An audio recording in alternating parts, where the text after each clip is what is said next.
Hello, everybody. Thank you so much for joining us tonight. We're just going to wait a couple more minutes to get started. We have some more people that will be joining us. I'm sure it's a little bit late, so we'll wait about 3 minutes just to see as we admit everybody in.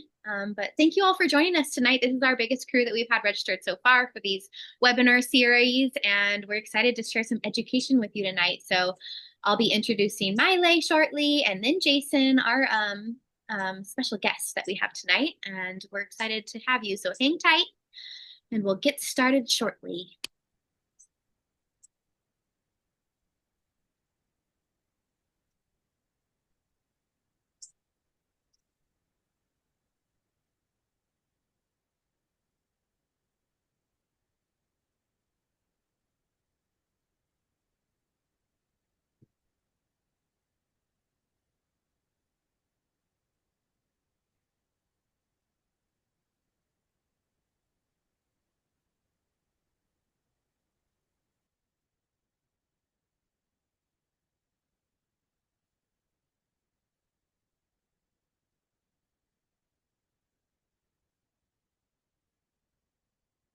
Big group. Everybody joining in.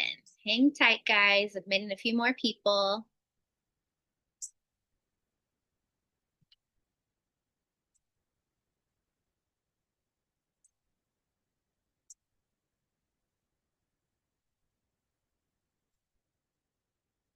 I'm launching a little webinar poll while we're waiting. So if you guys can all vote and play, I'm really excited to welcome you all tonight and just tell you about the Hawaii Farmers Union while we're waiting.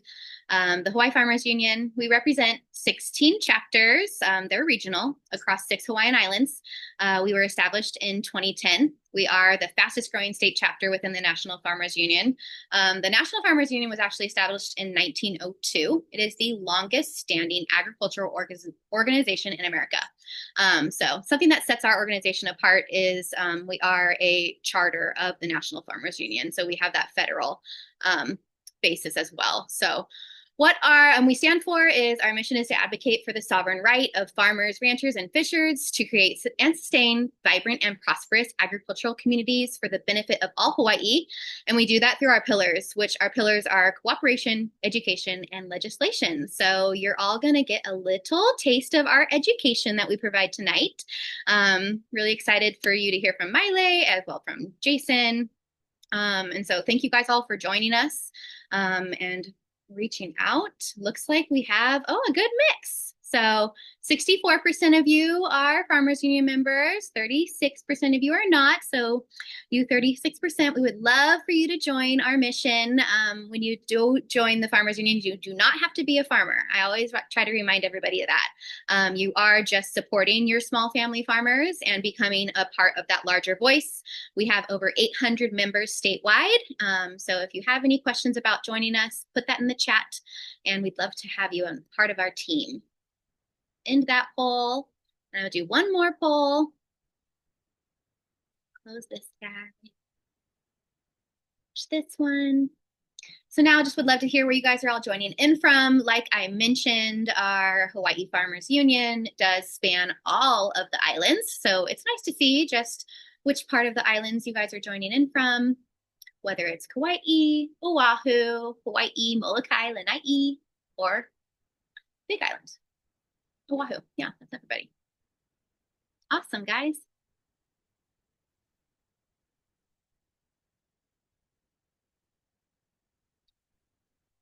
Fun. Well, I'll keep that going.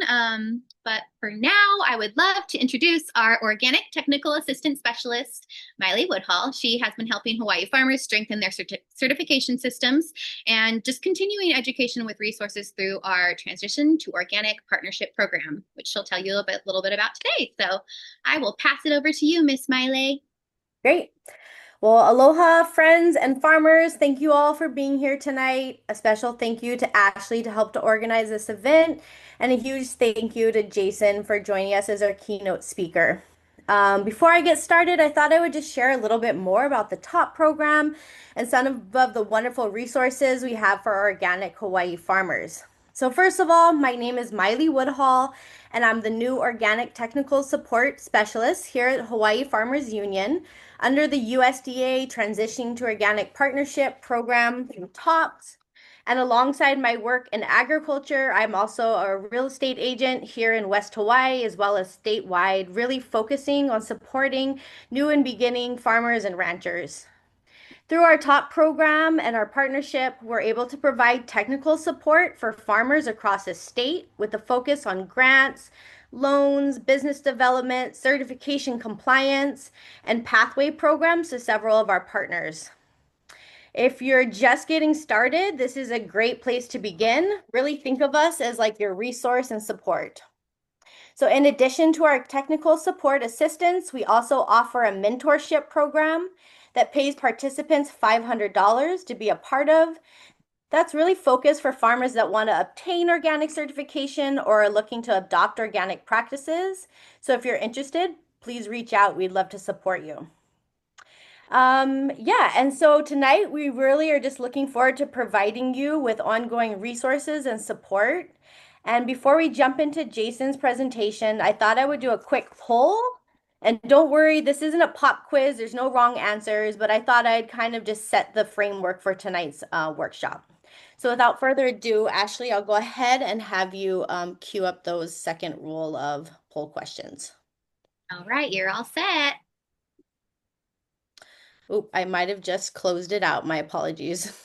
So the first question for everybody is how many days must pass between the application of raw manure and the harvest of crop meant or of a crop meant for human consumption? You have the choices between 30, 60, 90, 120 days or other.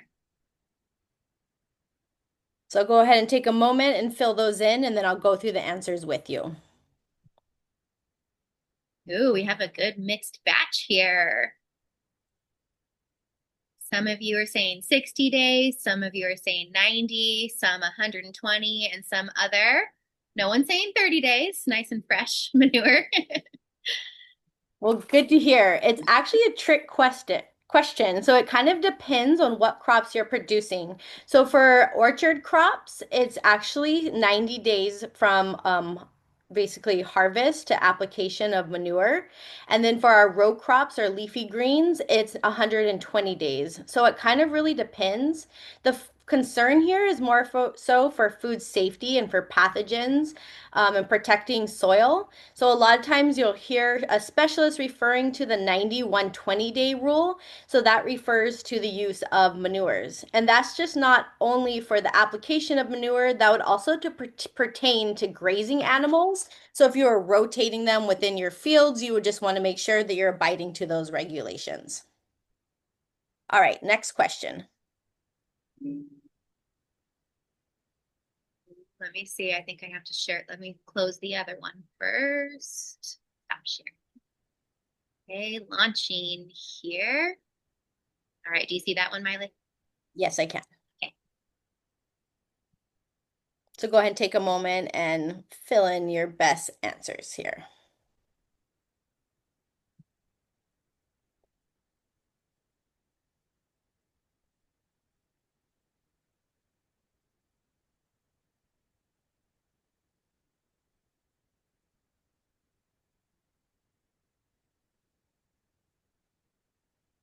All right, we're getting some mixed answers coming in. It's good to see. I'll give you a couple more minutes to fill that in.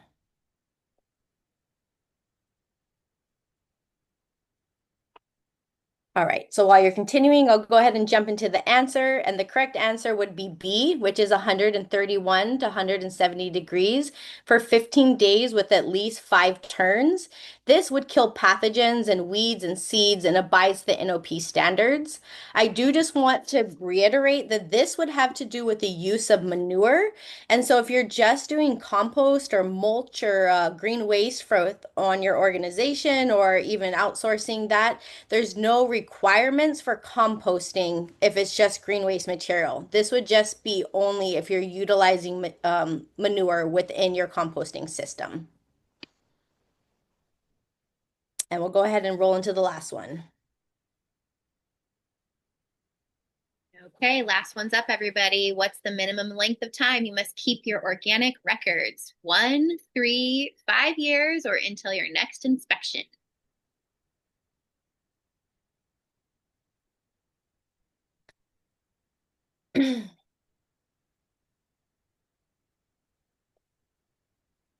All right, a lot of mixed answers in this one too. Interesting range. So I'll go ahead and go through the answer, and the answer is C, which is 5 years. So you are required to maintain all your records for 5 years. Traditionally, when you have your annual organic inspection, we're just looking within a 12-month period. But in the event that you did have a USDA organic auditor come out, they would want to see a whole 5 years worth of record keeping. And this has a lot to do with traceability and compliance. So that will go ahead and close out our poll questions for now. And again, I just want to really thank Jason for being here. I think that this was a huge topic that kept coming up. I know that living in Hawaii, we have a lot of challenges, and it's really important that we are developing more, sovereign and sustainable practices within our own farms. And so we're excited to learn from you tonight. Thank you for being here. And I guess actually, I'm going to pass it back to Ashley. She's going to do a brief introduction. All right, everybody. Well, we're excited to have Jason Jardine joining us. Jason is an organic farmer who's been pioneering low input practices using on-farm materials and natural amendments to strengthen fertility and soil health. So, Jason, thank you so much for joining us. I'll have you unmute if you can and take it over.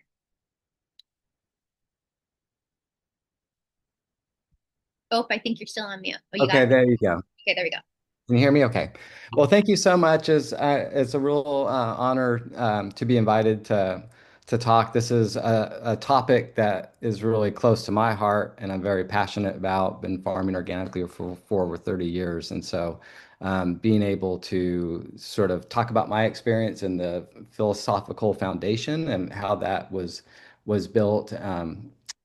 Hopefully can provide a platform for others to sort of develop their own philosophical beliefs around organic farming and sort of how to get there and or how to get certified.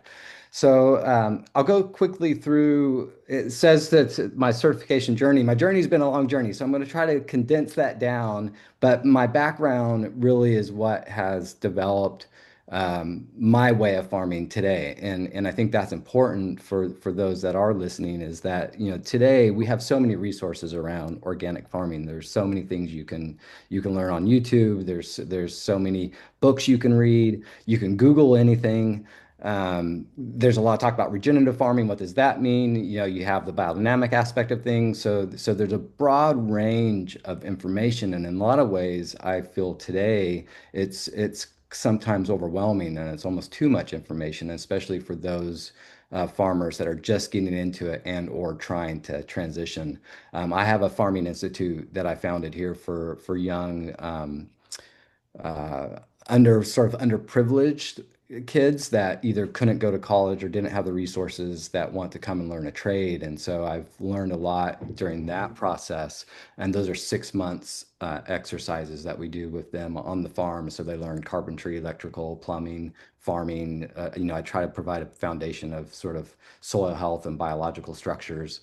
But it's overwhelming. I see where the ability to go out and garner additional information on the internet is almost in a lot of ways overwhelming, and it creates more questions than answers.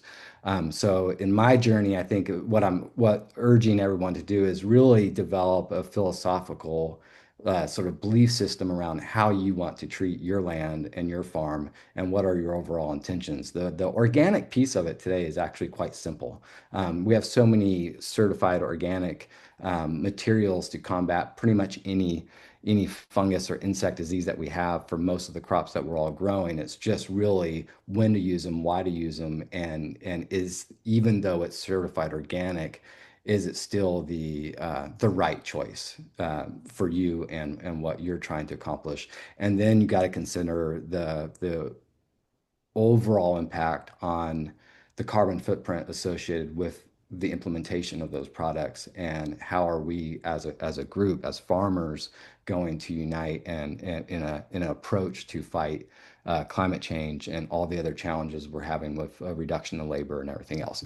So that's just as I'm talking, maybe think through, how is this going, how am I going to approach my land, the crops that I want to grow, and how can I be more self-sufficient in what the resources that I have to use for my place, because we all are farming different properties, and in Hawaii, where I'm more familiar with the west side of the Big Island and the Kona, Hunau, sort of South Kona area, and just a couple hundred feet in elevation changes everything, as you all know.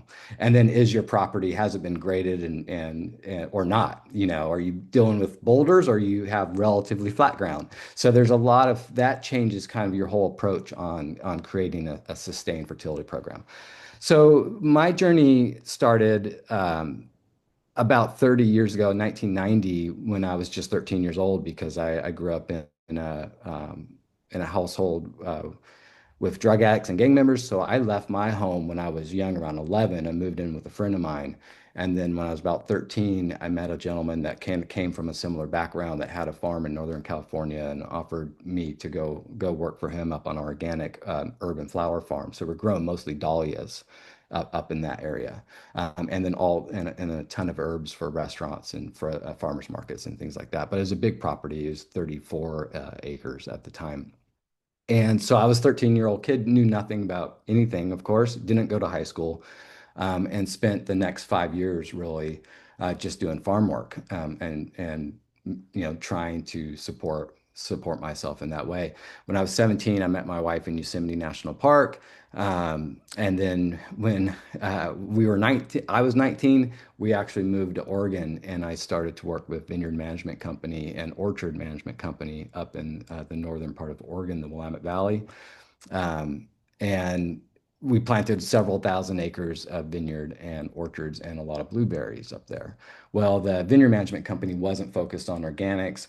I was already 100% committed to the organic system because that's the system I was familiar with. And I'm a hippie at heart. And so it's just like wasn't going to feel comfortable using chemicals myself and or applying those on the land.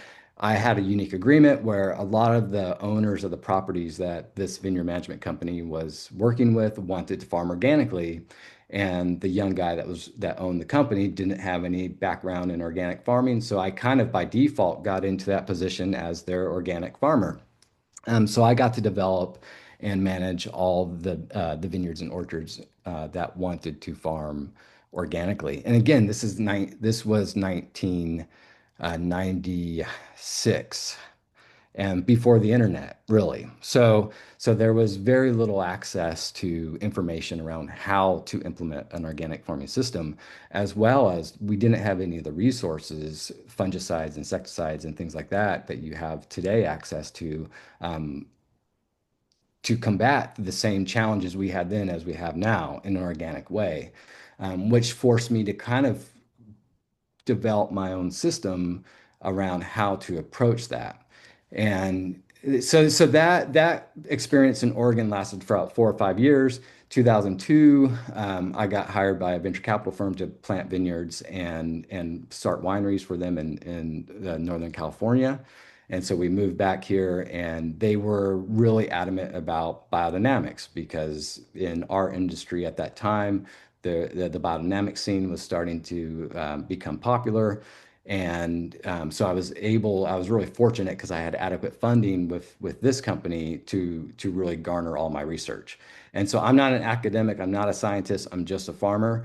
And so I was able to, at that time in my career, it was really impactful because I had access to sufficient funding to go out and hire all these consultants. So I had a biodynamic consultant from Switzerland. I was able to work with Neil Kinsey Agricultural Services to do all my soil work.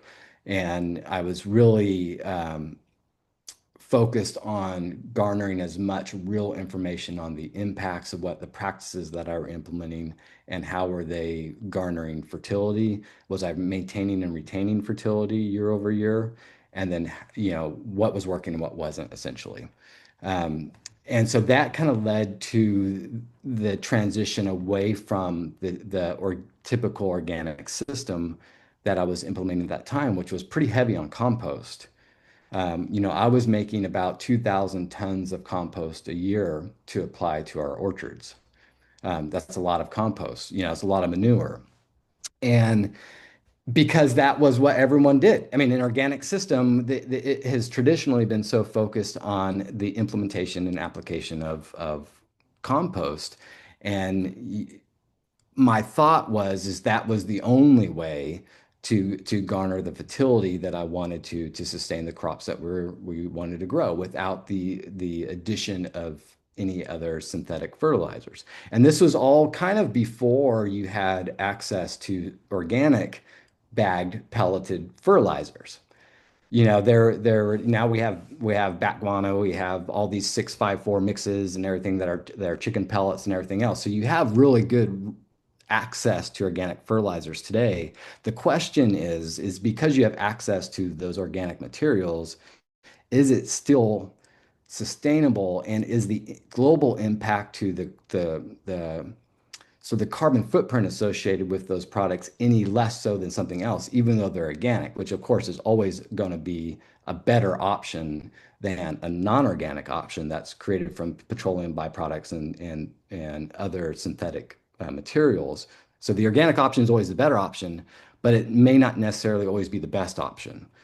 So that was about a 10-year period in my between 2002 and 2012 or so, that I was doing all that research. And that has kind of led to my farming system today, which I consider to be a little bit more holistic and grounded in sort of nature. And it's not necessarily your traditional organic system, and it's not necessarily a biodynamic system. I moved away from the use of the biodynamic preparations, even though I was applying those for about a 10-year period of time, really because the preparations that we were using were not being able to be grown or facilitated on our farm. So it was a product that I was having to bring in and buy from someone else where they were being made and apply them on my farm, and it no longer made sense to me. Like that didn't make sense. I didn't feel like that was being true to working within my own means and truly creating this closed system, which is what I've kind of been working towards for the past 30 years. By the way, Miley, I can talk forever, so jump in and say time out when time is out. Um, and so the compost thing I want to sort of touch on a little bit because I think it's kind of it's to me has been really important, and that has what has kind of led to the integration of animals and cover cropping. So during that period of time when I was making all that compost and doing the research, I was applying about 10 tons of compost per acre per year. In order to get 10 tons of finished compost per acre per year, you have to make 20 tons because it shrinks in half. In order to make that 20 tons, that in itself is two trucks full of manure that had to come from somewhere. Now, I'm fortunate in Northern California, we have a lot of organic dairies. So I was working with the Clover family and the Strauss family, which are organic dairy farmers. And so I had access to organic manure, but it still had to be trucked, 4.5 hours at 10 tons at a time. And so round trip, that's 9 hours of a truck on the road just to bring me 10 tons of manure, which will then shrink down to 5 tons by the time that it's composted and finished. And in addition to that, in order to really balance that manure out into a real fertile form or an adequate form of compost, you're adding carbon associated with it as well. So I was adding, straw. So then I had trucks of straw coming in from Oregon and lower part of California and sometimes even Nevada just to add to the compost. And then rock phosphate from Idaho. You have lime coming in from Idaho, Utah, wherever I can get it at the time. So they're coming multiple states across, several days on the road with a big rig, blowing out greenhouse gases. And then the compost pile is created. And then during the composting process, you're also giving off more nitrous oxide and methane, right? Because you're heating up and composting off of gassing manures. So it was as I started to think about it, it was like this is really a fairly input intensive process around composting. And so then I really wanted to say, okay, what am I getting for it? If I'm adding 10 tons per acre of compost every year, how, what is my fertility that I'm gaining year over year? And is this something that I'm going to have to continue to do forever? Well, it turns out it was. So even adding 10 tons per acre of compost every year, because I was tilling that compost in order to integrate it into the soil, I was getting big flushes of growth in the spring, but then I was sort of losing all of that through evaporation and volatilization.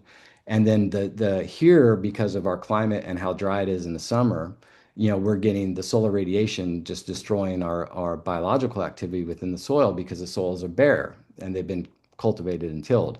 And so there was no, and so we were losing every year. Our organic matter was stagnant. We were stuck at that 2.5, 3% organic matter forever. Um, and so there was really no way in that system, in that traditional organic, you compost, you cultivate it in, you plant a crop, you grow a crop, you cut that crop down, and then you do the same thing over again. We weren't really gaining anything that was going to be sustainable and get us to those higher organic numbers that we need to in order to activate sort of our biological activity in the soil. And so that segued into how do you get away from composting then? Because I didn't like the carbon footprint associated with it. And then now I found out that it wasn't really getting me the fertility that I intended or I needed to sustain the crops that we were growing. And so then that kind of segued into growing green manures through cover cropping. And I think that is today, and as I'm working on our farm there in Hawaii, that's what we are really focused on too.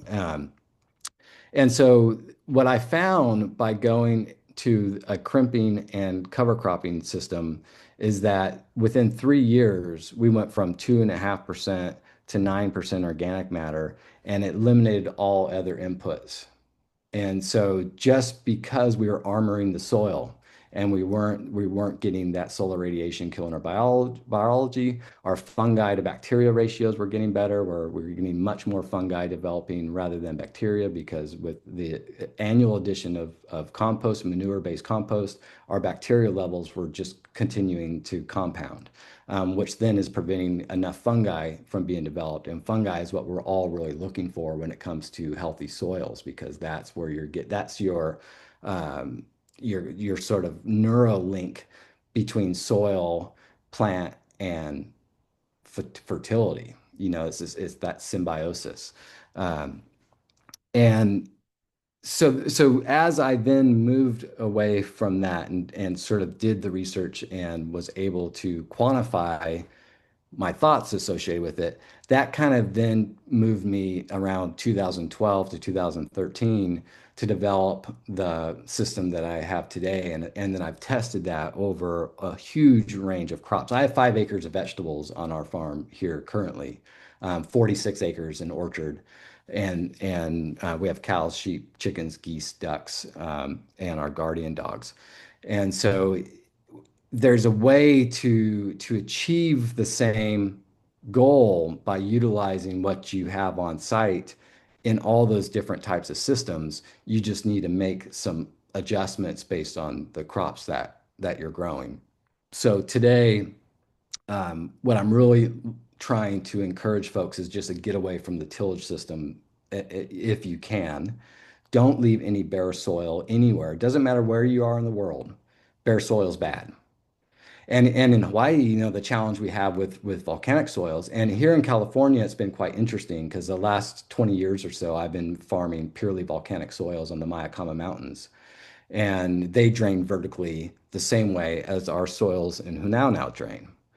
And so, what my goal is through cover cropping and crimping and rolling that cover crop down is to slow the penetration of rainfall. And so you're getting a broader spread and you're creating a sponge layer that's helping to hold and absorb the rainfall rather than let it fall straight through our vertically drained soils into an area in which we can't utilize it, and also prevent all evaporation and keep your soil temperatures cooler. Lava rock heats up very quickly. And as that lava rock heats up, it's going to reach temperatures in which your fungi cannot survive, and you're going to start to lose active biological activity just because of how hot the soil and the rock is getting. So by keeping that cover on the ground, you keep that soil temperature very, very cool, and you're not allowing any solar radiation to come in direct contact with your soil biology. And so you're going to maintain much higher levels of fungi and the good bacteria that we want to create that will sequester carbon and nitrogen. And so the way to adapt that, and I'm trying to rush through and get to the real, hopefully helpful points to folks, Miley. So please chime in at any time, or anyone else chime in at any time too. Um, the so when we're thinking about what do we have on our properties that don't cost us anything, that really we may be perceiving as a nuisance, a weed, or something is growing in somewhere that we don't want it to be growing in a crop area. um, it's just going to require a different point of view on those things. It's keeping your soil covered, regardless if it's under an orchard, under, whether it's under your bananas, your fruit, or your coffee, or whatever it is always going to benefit you if it's managed properly. You can't just let things grow and take over. Like we all have sort of the bitter melon and things like that. And in our place, it's the passion fruit vines and everything else. So it's like you got to manage it. But if you're on land that allows you to mow, then instead of just keeping a lawn, which really is a net loss at the end of the day. Lawn isn't sequestering carbon much. It does a little bit, but it's not benefiting you with any atmospheric nitrogen and any addition, and it's certainly not creating biomass, which is your biomass breakdown is where you're going to achieve organic matter and fertility. So and I see a lot of organic systems, and this is everywhere in the world. And I've been fortunate to work on a lot of different places where they try to transition into organic farming, and the approach to that in orchard scenarios is to just grow permanent cover crops. So a lot of times they'll just grow grasses, for example. And then they say, well, we transition to organic farming and now things are devigorating. We're not seeing as much growth, our yields are down, our fertility is down, all those things. Well, it's because those grasses that you're growing, and especially um, perennial grasses, are sucking up all your water and nutrients year round and not giving you anything back. So the one input that I'm a huge proponent of is organic cover crop seed. And I have learned in Hawaii, it is not easy to get organic cover crop seed. So I'm developing my own approach on that as well, but I will say, if and just take a 3 acre farm or something, for example, and take your total annual fertilizer cost, no matter if it's organic or synthetic, take that annual fertilizer cost and see exactly how many pounds per acre of fertility you're garnering from it. And depending on what the application of fertilizer, if it's foliar, is very hard to measure because it's short term. It's not really going to benefit you in any compounding fertility within the soil. If it's soil applied, it's also difficult because if you're just throwing granular fertilizer on top of the soil, you get volatilization of the vast majority of the nutrients. And unless there's active soil biology on that soil surface, you're not going to be able to break down those nutrients, whether it's chicken manure pellets or otherwise. You're not going to be able to break down those nutrients in a usable form for the plant in which you're trying to fertilize. So if you take this, so say you're spending $2,000 a year on fertilizer, the best thing you can do, and my step one advice for anybody would be to, instead of doing that, try to plant cover crop if you can. And there's a lot of different ways to do that. I have two pieces. Our farm is 10 and a half acres there. And so we have a piece of it that I wanted to preserve as sort of the old Kona style, to where it hasn't been messed with. We got old coffee trees, we got old fruit trees.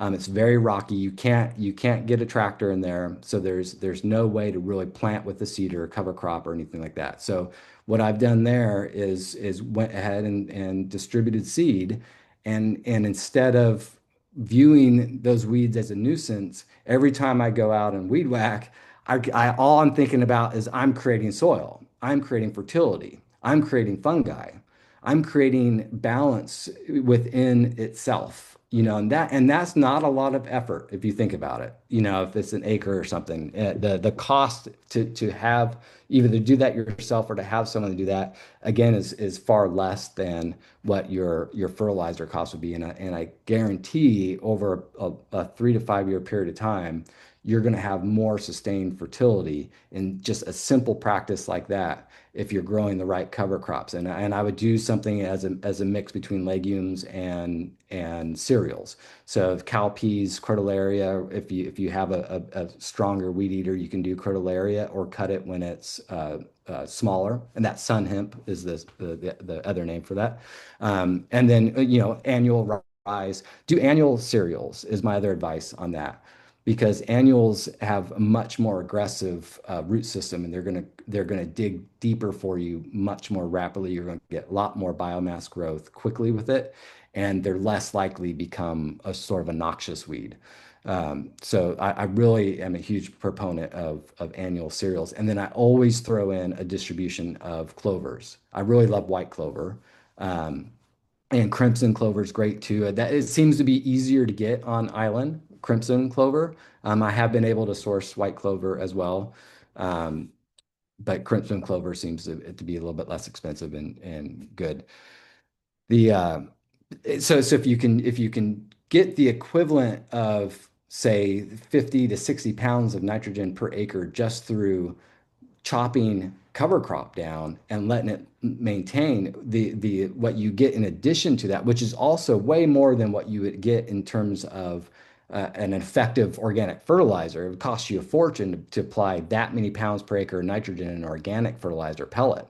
And then the labor associated with spreading all those pellets, and then you have to really rely on rainfall and everything else to get it down and to be utilized.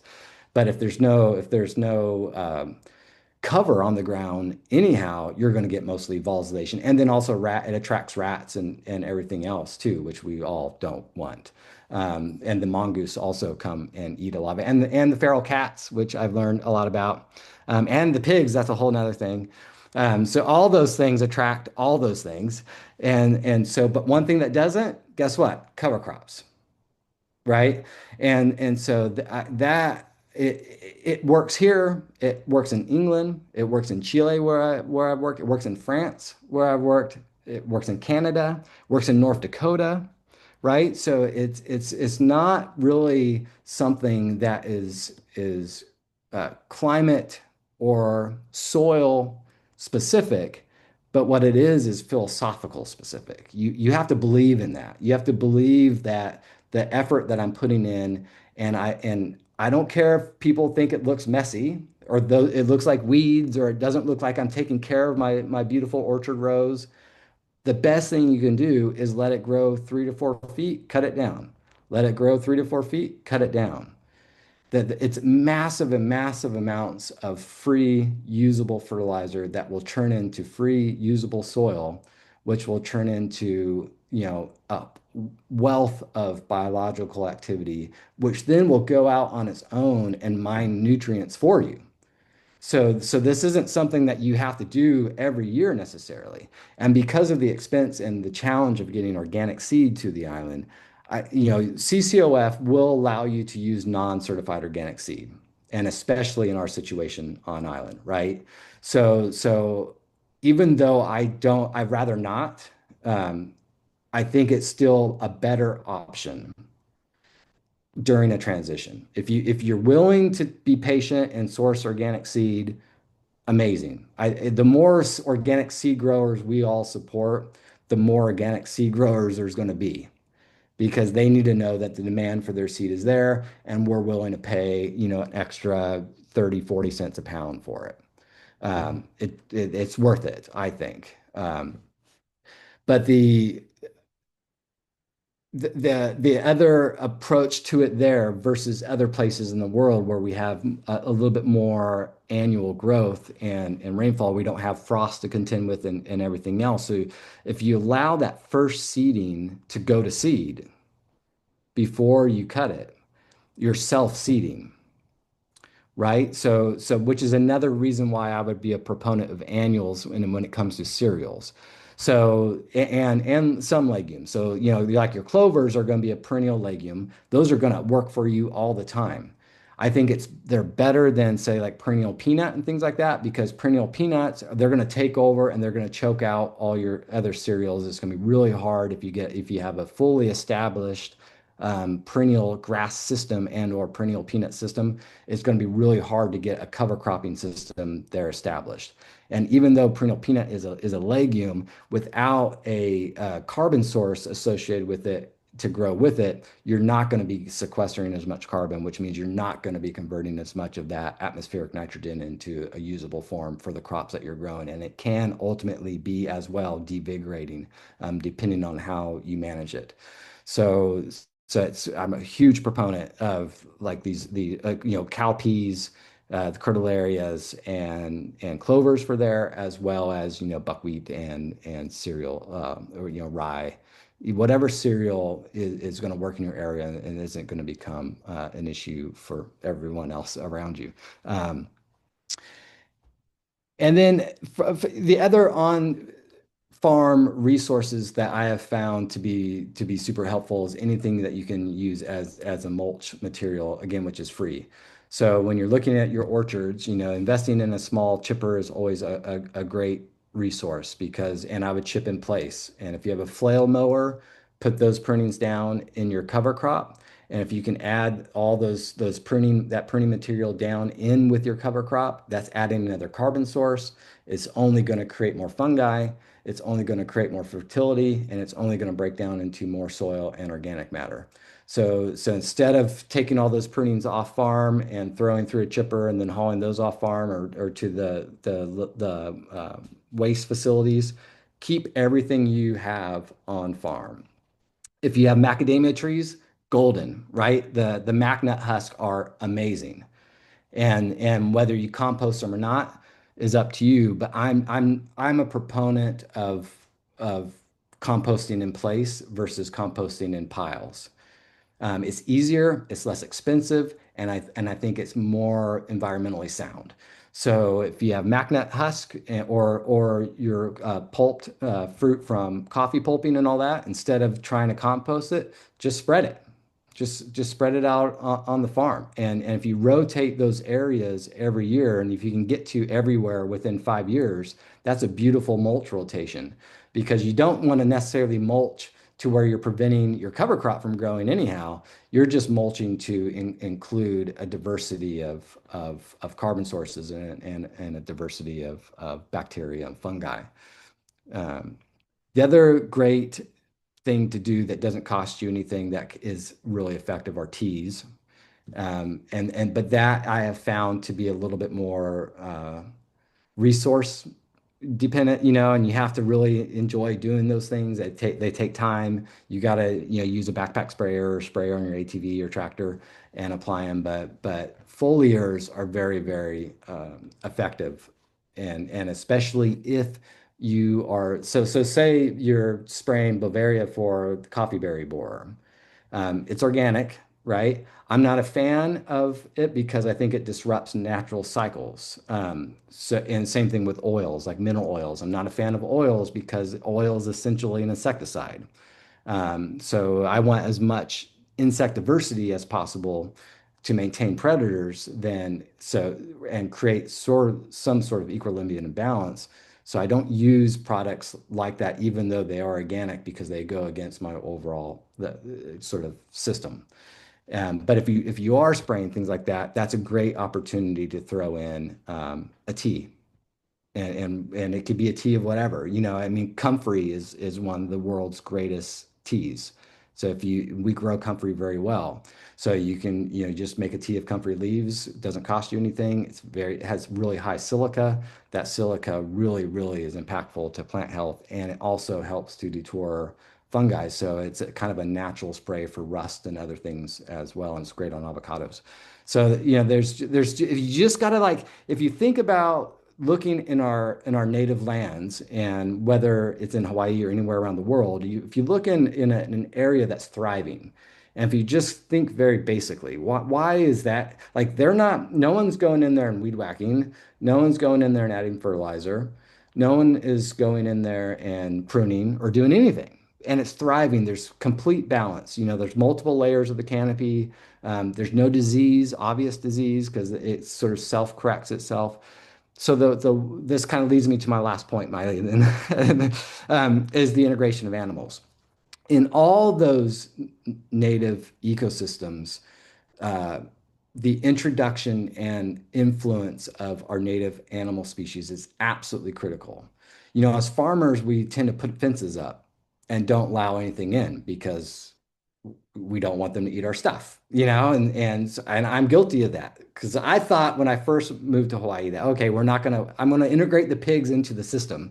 I'm gonna let them do their thing. They have a benefit, they add manure and things like that. Well, I found out really quickly I can't plant anything if I don't find a way to keep the pigs out. So all of our bananas and everything else, papayas that we've been planting as well. So I'm guilty of that. So I put a pig fence up. My farm that I manage in Northern California is 200 acres. We have 200-acre fence around it. But going back to thinking basic and what makes these systems thrive is the introduction. You can't remove 1/3 of the critical symbiotic relationship between plant, animal, and soil. Like, that triangle is everything. That's what creates all life in the world. And if you remove that animal component, you're not just removing the direct fertility associated with it, but you're removing the enzymes in the saliva, and the enzymes and the bacteria in the urine. So the simple addition of manure through a composting system, especially because as it's getting composted, you remove any beneficial uh, bacteria because they may be potentially harmful to humans, right? So manure isn't really what is happening in these native lands. What's happening in the native lands is that you have migration. So you have natural migration of whether it's the nene, the birds, geese, you have pigs, you have goats now, and all those things play a very important role, even though they may be a nuisance. But they play a very important role. And if you were to put fences up around these areas and eliminate all that migration and activity, you will see a slow decline in those areas very, very rapidly. And so this comes back to sort of our responsibility as farmers to not only manage and protect the lands that we have direct control over, but to manage and protect all land. And that includes the delicate integration and symbiosis of species associated with that actually call these places home. So if we're doing things that eliminates the natural migration of feral pigs, even though they're feral pigs and may not be necessarily native to that land, they have adapted, the land has adapted, and they have played a role for good or bad, but they have played a role. And so what I'm trying to do is understand in our farming systems, like, we can't just eliminate it. It won't work because the amount of inputs required to offset the benefit of those migration of animals is too great. And then if you think about the carbon footprint associated with the production of those inputs, it is very much too great.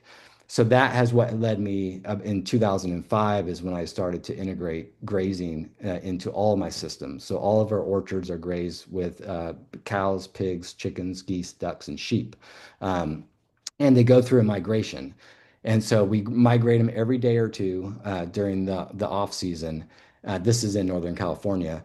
And I make sure that I graze all farmland a third every year. So every 3 years, all farmland gets a dose of migration, a dose of grazing.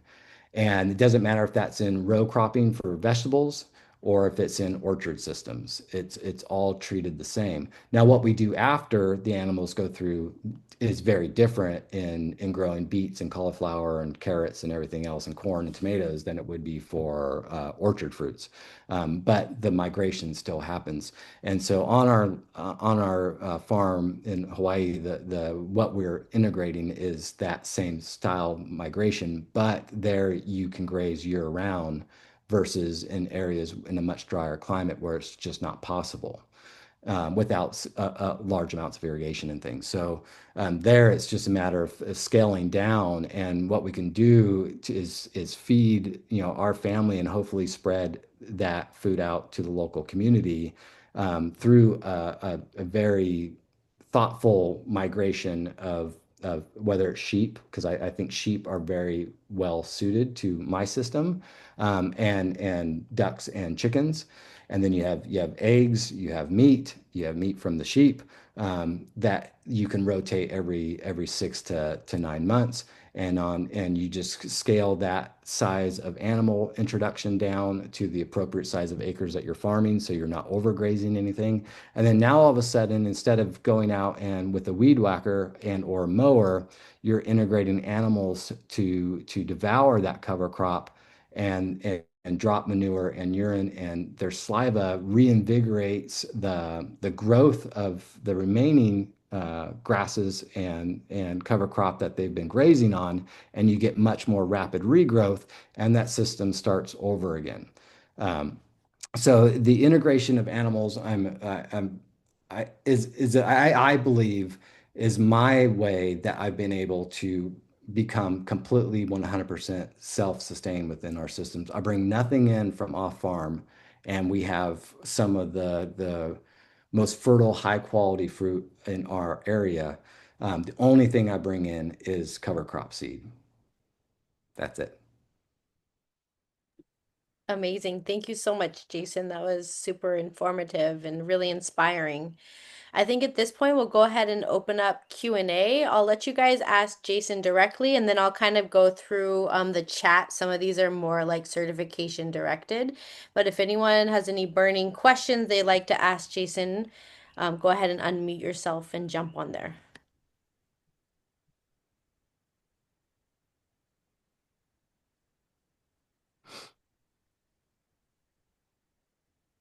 Sometimes people are rather shy, and I can help you read their questions too. Oh, sorry. I need to pull up the No, you chat. don't. We're here to help you with that. Okay. I want you to focus on the I'm not answer. very good at this.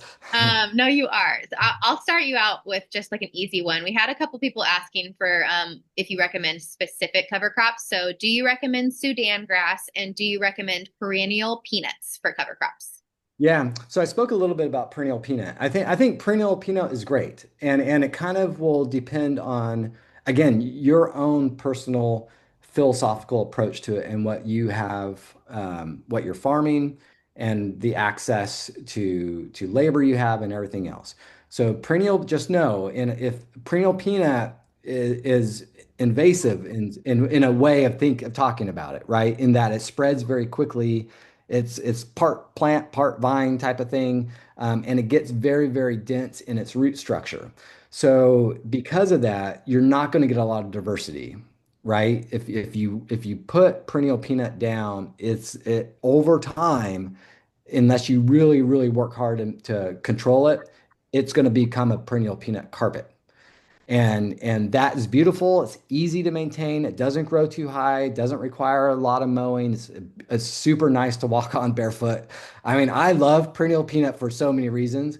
I just don't think it's going to be, if you're looking to create fertility and if you're looking to create biological activity in your soils and you're looking to create your own fertility and sustainability and actually grow crops without the addition of added fertilizers, it's probably not going to do it for you in that case. But in easy establishment, beautiful, easy to maintain, yes, absolutely. Sudan grass is great. I think Sudan, it's funny because in our area, all because we back up to open land that goes right down into Honanao Bay. And so, of course, the guinea grass is like crazy everywhere. And people, well, I am crazy. I'll be the first to admit it. I am crazy because I actually really loved the guinea grass on our farm initially because so guinea grass well and Sudan grass is kind of like it, just not at the same level. Um, it creates more biomass than anything. So per acre, you can get something like 20 tons of biomass, or 200 tons, I think maybe it is, of from guinea grass just by cutting it down. And we our farm was kind of, it was abandoned for many years and was planted in the 60s with macadamia and coffee, and hadn't been touched for 10 years or so. But it had been um, sprayed a lot prior to that. So there wasn't a lot of anything growing. It was just all rock. So I kind of came in and really allowed that guinea grass to take hold on the west side of our property as I was planting other pieces, and it was miraculous. I mean, the amount of soil, and we can walk on it now, it kind of filled in all the crevices of the rocks. So huge fan of, yeah, Sudan grass, huge fan. I think it works in the system. You got to be careful about its ability to choke everything else out. And so you got to be prepared at some point to keep it really trimmed low to the ground, and get some rotting of the corms there, and while other things get established around it. Perfect. We have some manure questions. Very interesting. So, are you familiar with composting human manure? And then I liked this second question. How do you recommend dealing with animal prescription drugs in their manure? Yep. Great. Absolutely great questions. So the human manure, part of my story that I didn't tell was all my travels in Asia. I was a martial artist when I was young, so I spent a lot of time in China. And at these temples and at the monasteries, they all use human manure as the main form of fertilizers to grow their vegetable crops. And what's interesting about that, it was very common all throughout Asia, Japan, Korea, Taiwan, everywhere, and even in the Middle East, Pakistan and Persia before that. So they've been farming these monasteries were farming these same pieces of land for 5,000, 6,000 years, and without any inputs. So they never bring fertilizer in, they don't do anything, and it's human manure. Yes, in a true sense of sustainability, it takes a lot of human manure in our cases. Like, where are you going to get it?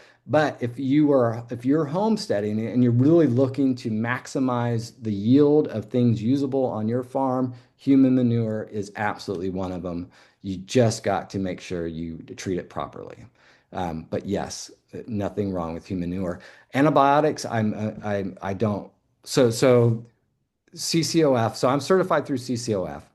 And Miley, if you talk with the folks at CCOF, they'll know that I have been very vocal about the fact that I don't believe in the use of non-organic manures being able to be applied to certified organic farms. I'll just be honest. I just don't agree with it.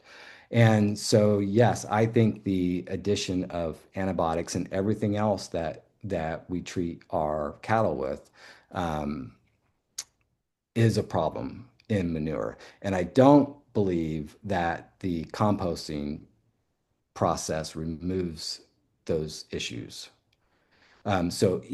Since day one, when I started in 2002, building those 2,000-ton manure piles, they were all certified organic dairies. Now there's, again, in every organic system, there's loopholes, right?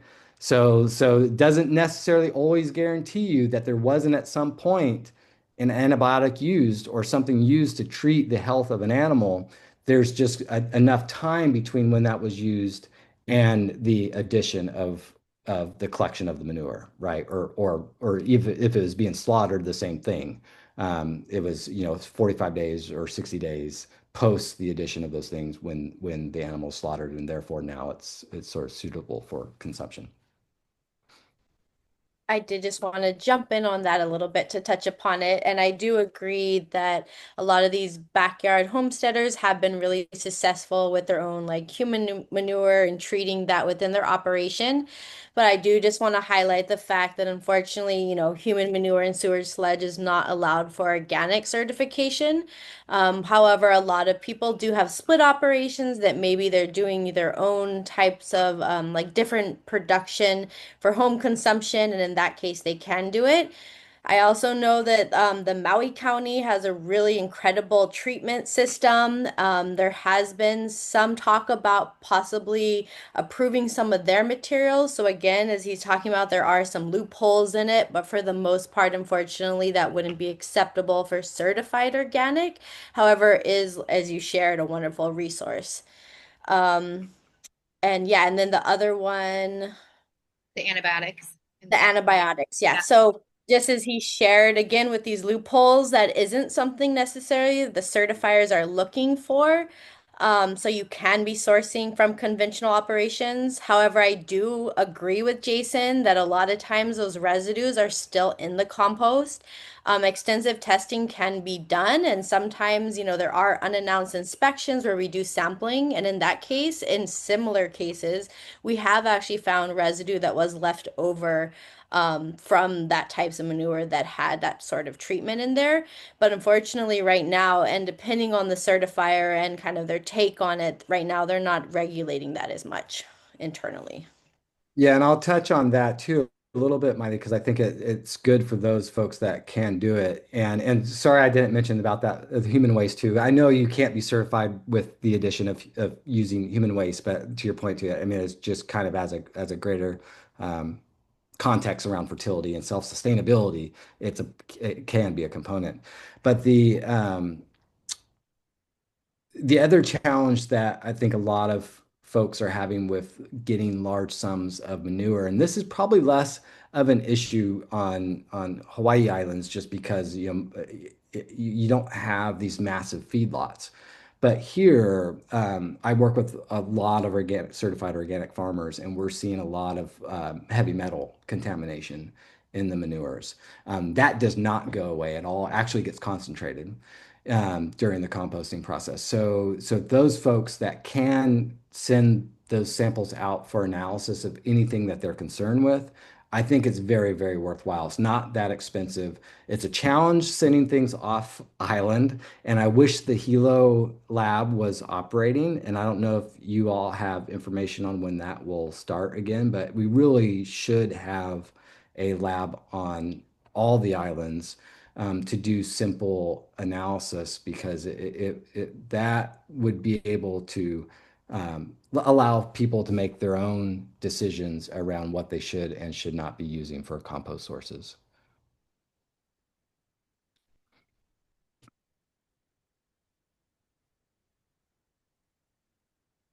Was there any other questions? Yeah, there's some other ones in here. Let's see what we can touch on here. And I know that we've reached our time most for everybody else. So we're just going to extend a little bit over because you guys have great questions in here. So if, whoever can stay, stick around.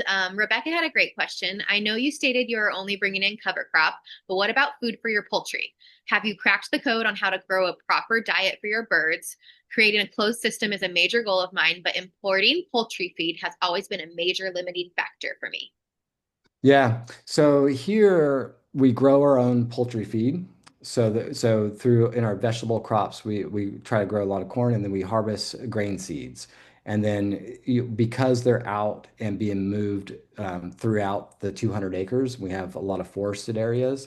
That's where they're scavenging for a lot of grubs and things like that during the off season. So our grazing season, sadly, is very, very short. It's from say, well, I just started last week.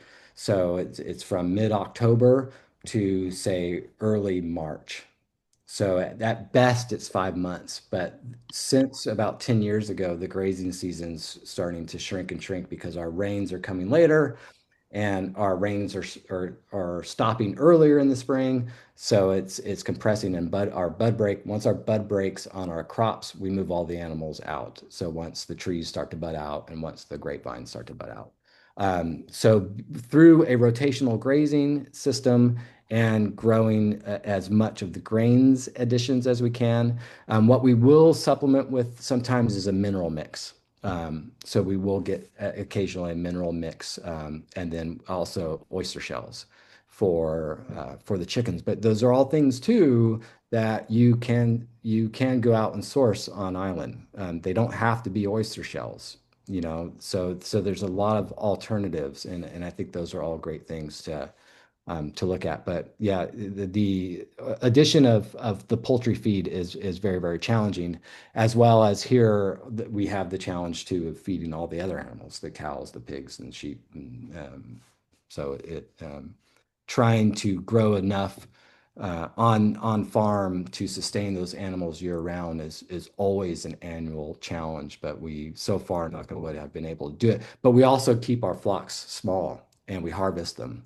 So after the grazing season is over, which is providing the forage that they need for that period of time, we harvest a lot of animals for meat.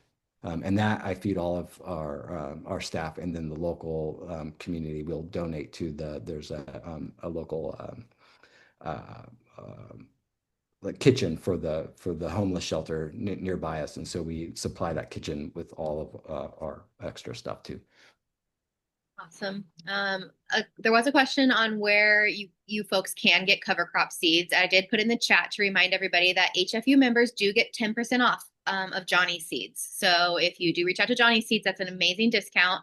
I always like to tell people $500 will pay for your membership. You'll get that 10% right back when you're ordering $500 in seeds. So start there. But Jason, do you have any favorite on island places that you source your cover crop seeds that are organic that you want to share, at least for Hawaii Island? Yeah, no, I don't. Unfortunately, now there's a few places in Hilo that I've gone by and I was able to get some. You can always through the extension service, you can always get some seeds there from their There. seed bank. Yeah, That's a great source for on-island seeds.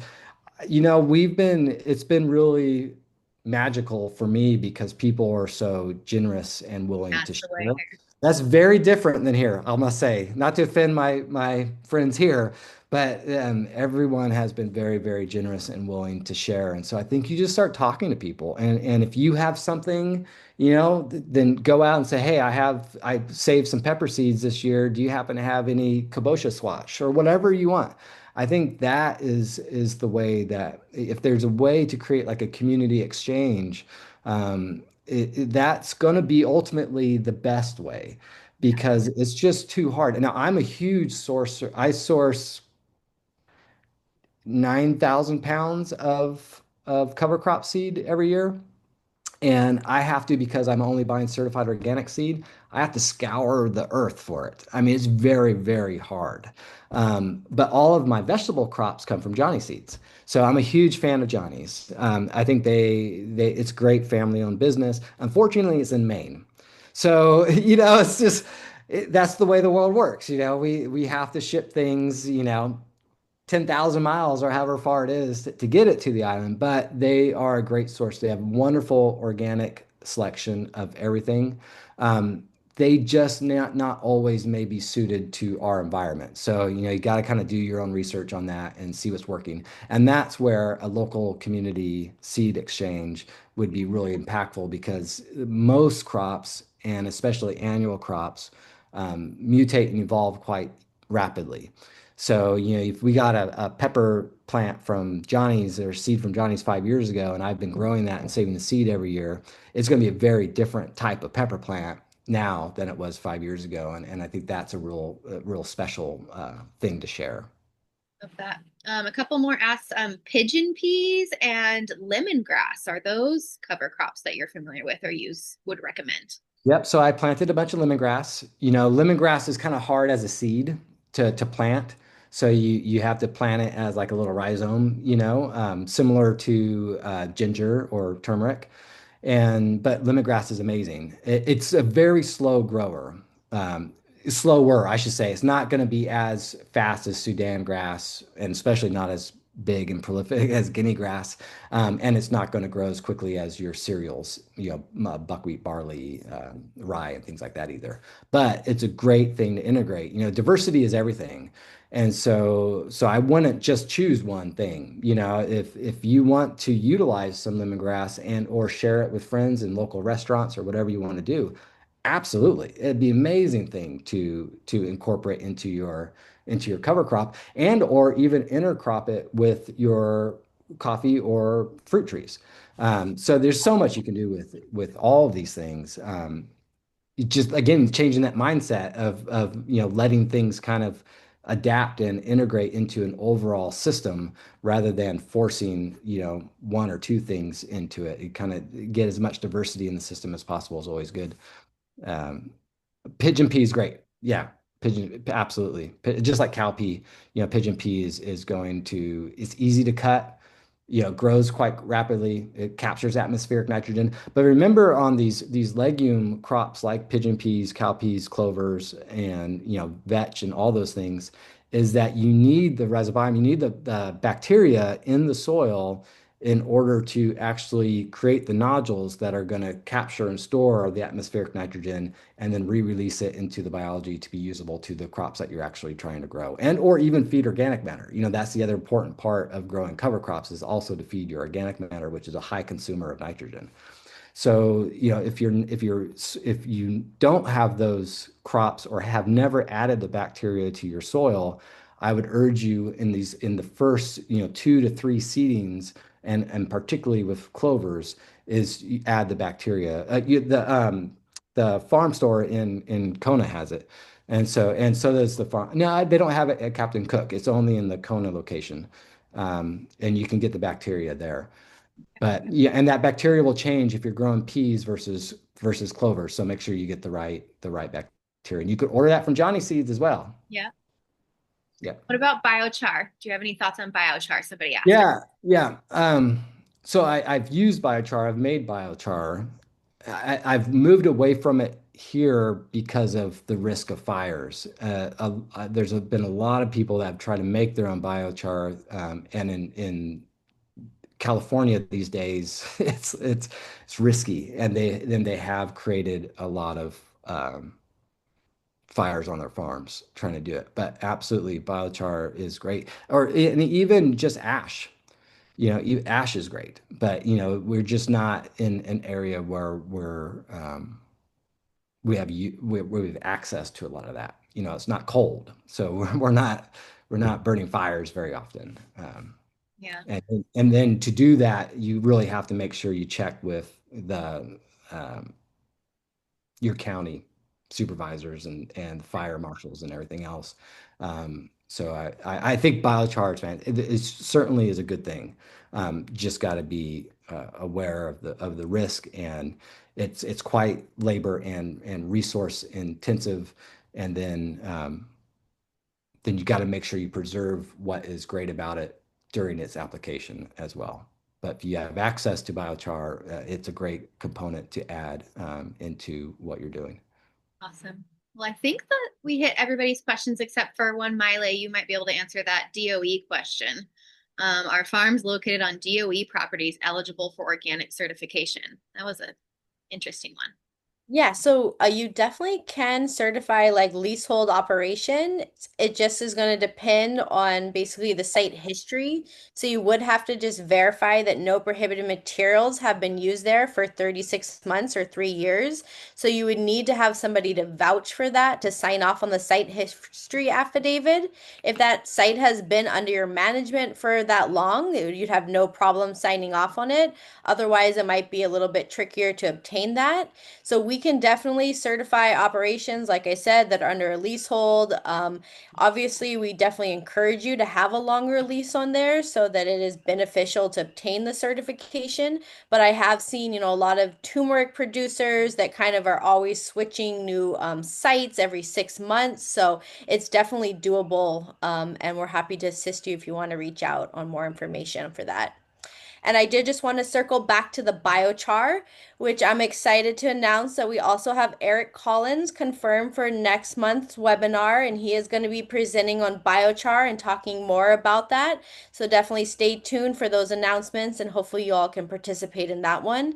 And Jason, thank you so much. This has been incredibly informative tonight, and just we really appreciate everybody's participation here. Is been wonderful. Yeah, and I do want to throw in just an announcement too. We have our next in-person top event scheduled. So we've had one on Maui, we've had one on Big Island, and the next one's going to be on Oahu. So for anybody listening in on Oahu, our next top Roots and Resources event will be on Monday, November 10th, from 3 to 5. So you can come and experience this type of education in person. It's going to be at the Waimanalo Research Station, and this one's like more about working smarter and not harder in organic agriculture. So you'll be joined by Dr. Ted Radovic and Christian Zuckerman. They're going to share updates on CTAR's organic research. They're going to give hands-on demonstrations of tools like a backpack flame weeder and a row mulcher and practical tips to make farm work more efficient. So you can also learn about how to get involved in this TOPP program, which again offers free mentorship and technical support for our farmers across Hawaii. So we're here to try to get you all in here paid to learn how to certify your farms organic. So if you have any questions about that event, you can email Christian at organictransitions@hfu.org. And we hope to see you all there. It'll be limited to 40 participants. So awesome. I think that's it, as long as there's no other urgent burning questions. Jason, you were so great today. And Maile, always great as always to see you. And I think that we'll call it a wrap for the evening. My pleasure. Thank you, everybody. Aloha. Bye.